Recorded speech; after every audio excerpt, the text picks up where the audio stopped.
Good morning students. हमारा chapter चल रहा था किंग्स एंड क्रॉनिकल्स, उससे रिलेटेड अब हम नेक्स्ट जो पार्ट आज कर रहे हैं, the painted image. As we read the previous section, painters too were involve in the production of Mughal manuscript. पीछे की सेक्शन हमने पढ़ा कि किस तरह से जो पेंटर है वो मुगल जो मैन्युस्क्रिप्ट हैं उनमें उनको बनाने में लग रहे हैं। Chronicles narrating the events of a Mughal emperor region contain alongside the written text images that describe an event in visual form.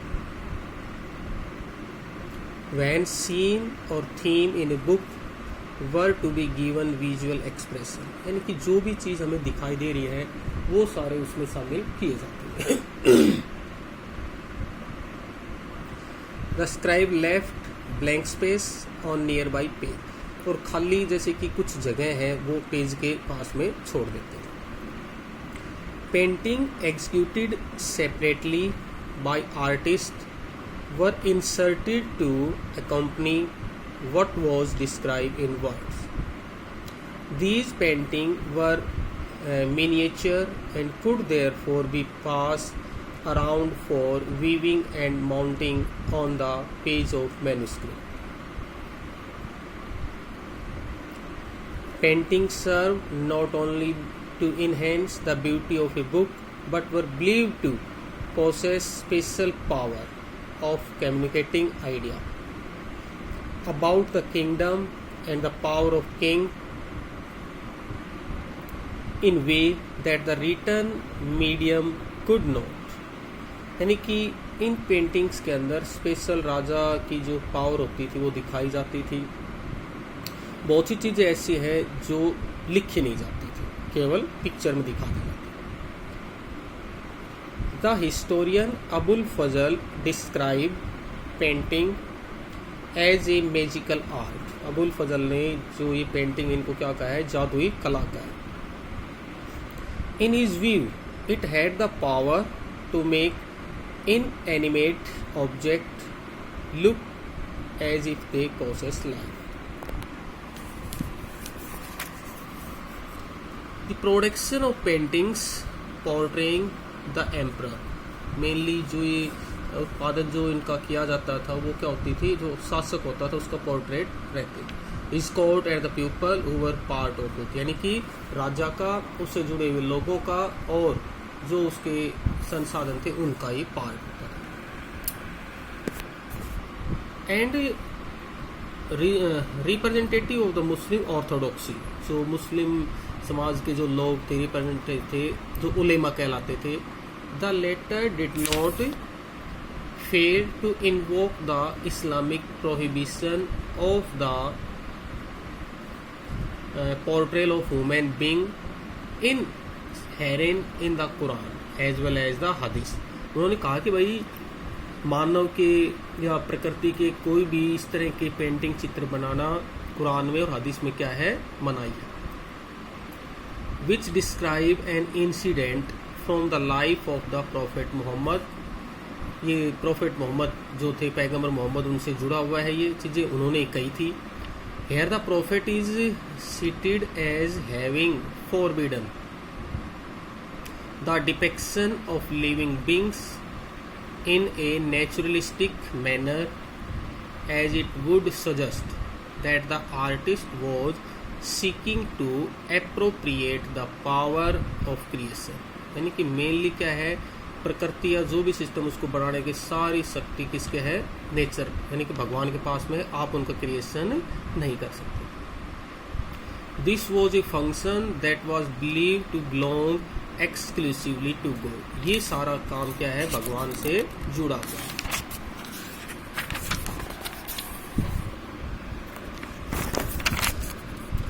Yet interpretations of the Sharia change with time। Time के according जो कानून है वो change हुए। The body of Islamic tradition was interpreted in different way by various social group.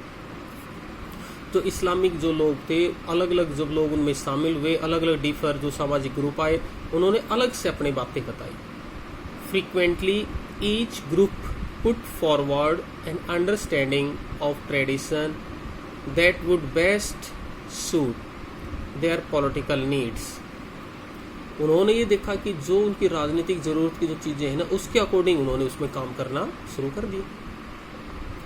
Muslim rulers in many Asian regions during century of empire building regularly commission artists to paint their portraits and scene of life in their kingdom. मतलब उन portrait के अंदर क्या करते वो कलाकार painting करते और कुछ एक साम्राज्य वगैरह जो होते हैं उनको भी उसमें दिखाते. The Safavid Kings of Iran, जो ईरान के अंदर जो सफाविद राजा थे, for example patronise the finest artist. उन्होंने बहुत से अच्छे जो कलाकार है ना, उनको क्या संरक्षण है वो दे रखा था. Who were train in workshop set up at court. उन्होंने अपने कोर्ट में अपनी वर्कशॉप है वो लगा रखी थी.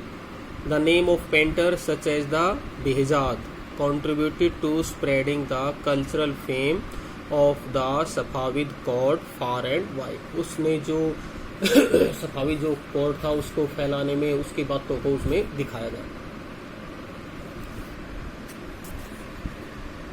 Artists from Iran also made their way to Mughal India.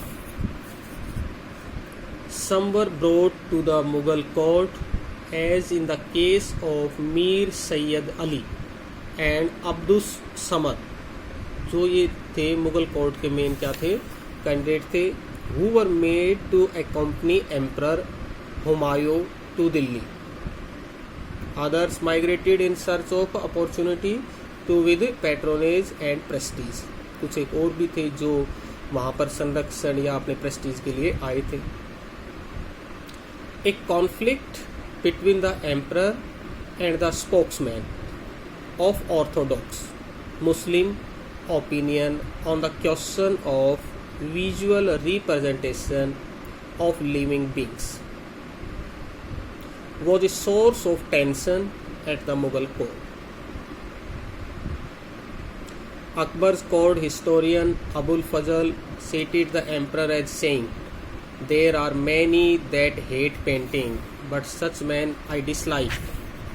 बहुत से लोग ऐसे हैं जो पेंटिंग को मतलब पसंद नहीं करते, घृणा करते हैं. मैं ऐसे आदमियों को पसंद नहीं करता. It appears to me that an artist has a unique way of recognizing God when he must come to feel that he cannot bestow life on his work. यानी कि यहाँ उसने बताया कि भाई भगवान है, वो भी देखा कि मैंने जो चीजें बनाई हैं वो कितनी सुंदर है. Akbarnama and the Badshahnama. Among the important illustrated Mughal chronicles,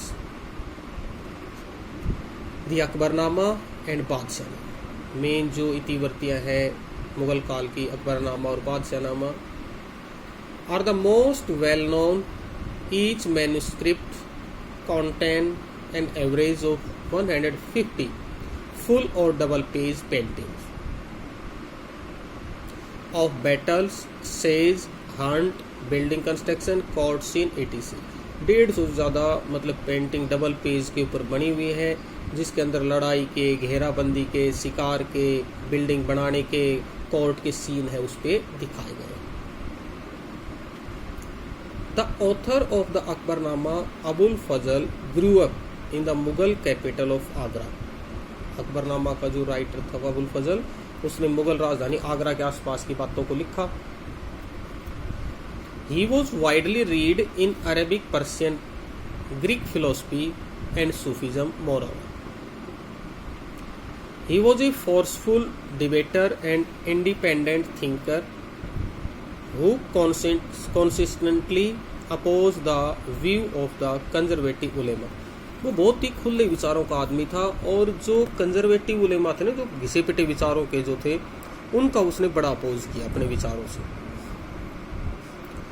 These qualities impress Akbar. इस क्वालिटी ने अकबर को इम्प्रेस किया. Who found Abul Fazl ideally suited as an advisor and spokes person for his policy. उसने क्या किया, अबुल फजल को अपना एडवाइजर बना लिया और उसको अपनी जो नीतियाँ थी उसका हिस्सा बनाया। One major objective of the emperor was to free the state from the control of religious orthodox, यानी कि पुराने विचारों वाले जो लोग थे ना, उनसे क्या हुआ, राजा है वो थोड़ा फ्री हुआ। In his role as court historian, Abul Fazl both shaped and articulated the ideas associated with the region of Akbar. Beginning in 1589, Abul Fazl worked on the Akbarnama for 13 years. 1589 में अकबर के 30वें साल के अंदर उसने इसको लिखा। Repeatedly revising the draft, the chronicle is based on a range of sources, including actual record of events, official documents, and oral testimonies of knowledgeable person. The Akbarnama is divided into 3 books. 3 भागों में बटा हुआ था, ये तो काफी बता भी रखा है मैंने आप लोगों को। Which the first 2 are chronicle, पहले 2 तो जैसे कि इतिवृत्तियां थी। The third book is आइन अकबरी, और तीसरी पुस्तक कौन सी थी, आइन Akbari. The first volume contains the history of mankind from Adam to one celestial cycle of Akbar's life 30 years. आदम से लेकर अकबर के 30 साल के राजकाज तक की। Second volume closed in the 46th regnal year 1601 of Akbar. उसके बाद में 1601 तक का इतिहास उसमें लिखा गया। The very next year Abul Fazl fell victim to a conspiracy hatched by Prince Salim. बाद में क्या हो गया कि प्रिंस जो सलीम था, जो इसका बेटा था अकबर का, जहांगीर के नाम से जो गद्दी पर बैठा, उसने उसको क्या कर दिया, and was murdered by the accomplice Bir Singh Bundela. Bir Singh Bundela जो एक सरदार था, उसके हाथों उसको मरवा दिया गया। The Akbarnama was written to provide a detailed description of Akbar region in the traditional diachronic scene of recording politically significant event across time। मतलब ये अकबरनामा जो है ना भाई, ये हमें मतलब अकबर के टाइम के राजनीतिक जो गतिविधियां क्षेत्र में उनके बारे में बताती है उस समय, as well as in the more novel scene of giving a synchronic picture of all aspects of Akbar empire। Akbar के साम्राज्य के और भी जो बातें उनको ये बताती है, geographic, social, administrative and cultural, भौगोलिक भी, सामाजिक भी, प्रशासनिक भी, सांस्कृतिक भी, हर प्रकार की बातों को बताती है। In the Ain Akbari the Mughal empire is presented as having a diverse population consisting the Hindu, Jain, Buddhist, Muslim and a composite culture। यानी कि उस टाइम पे भाई जैन भी थे, बुद्ध भी थे, हिंदू भी थे, ईसाई भी थे, पारसी भी थे, सब लोगों का एक मिला जुला क्या था, संस्कृति थी। Abul Fazl wrote in a language that was ornate and which attached importance to diction and rhythm as texts were often read aloud.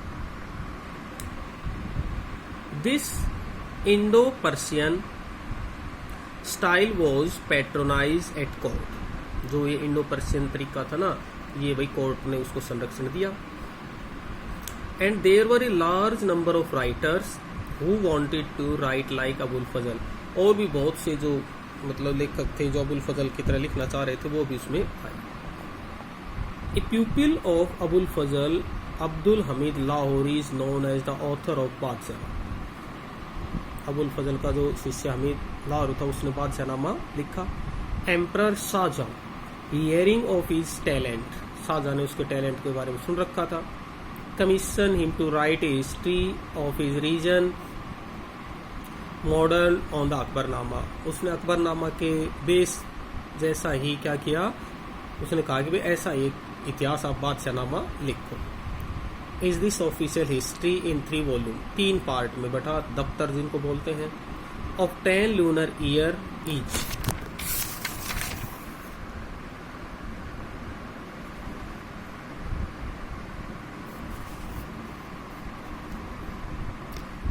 Lahori wrote the first and second Daftar, comprising the first 2 decades of the emperor's rule.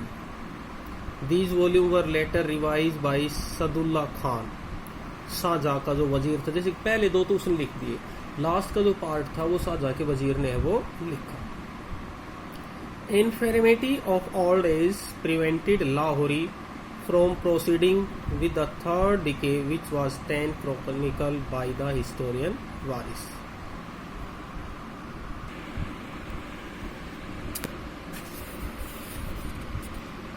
During the colonial period, British administrators began to study Indian history and to create an archive of knowledge about the subcontinent to help them better understand the people and the culture of the empire. They sought to rule the Asiatic Society of Bengal, founded by Sir William Jones in 1784, undertook the editing, printing and translation of many Indian manuscripts. जो Indian Asiatic society, इसने जो sir William zone ने जिसको found किया था, उसने बहुत सी चीज़ें क्या की, इनके अंदर जोड़ी और इनको आगे बढ़ाया।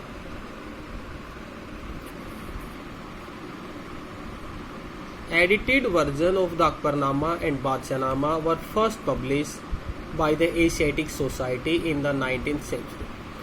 19वीं सदी में एशियाटिक सोसाइटी ने अकबरनामा और बादशाहनामा जो है उनको पहली बार पब्लिश है वो किया।